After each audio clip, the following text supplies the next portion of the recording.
hires an expensive accountant, And expenses. sets up a trust, makes gifts in order to get out of a 50 or 60 or 70% rate. For 19%, it wouldn't be worth his while.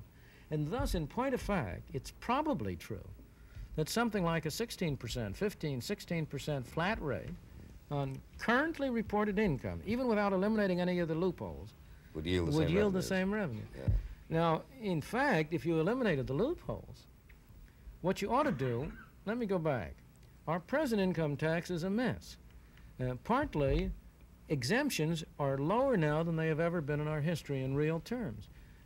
In dollars, they're the same as they were during World War II, $600 plus a allowance per individual for standard deductions. But in real terms, they're much lower because prices have doubled since then.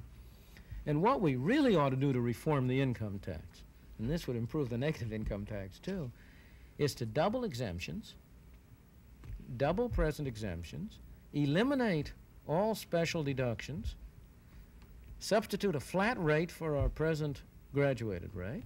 And if we do that, I have made a rough guess that if you doubled present exemptions, had a negative income tax below those higher exemptions and a positive income tax, and had a single rate of 25% up and down the scale, you'd raise as much revenue as you do now, after taking into account the negative income tax payments. In other words, in other words, the exemptions plus the increased exemptions plus the negative income tax would make the difference between 19 and 25. Oh, yeah. Well, you see, you'd be paying the 25 on a smaller amount Correct. of income because you'd have double exemptions. Correct. And maybe 25% is an overestimate.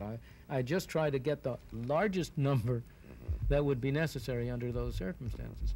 But the main point I want to emphasize is that the people who say we are in favor of graduated taxation have to go to the next step and say, do we now have it?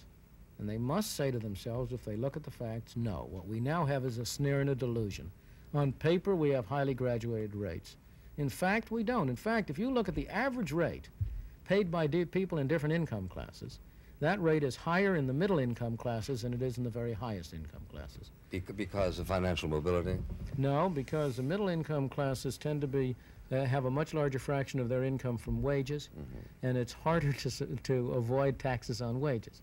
The higher income groups tend to have a larger fraction of their income from property, and therefore they can use capital gains, they can use state and local securities, etc. I'm sorry, gentlemen, we appear to have run out of time. Our thanks to William F. Buckley, Jr. and his guest, Milton Friedman, and our audience, representatives of Fordham University.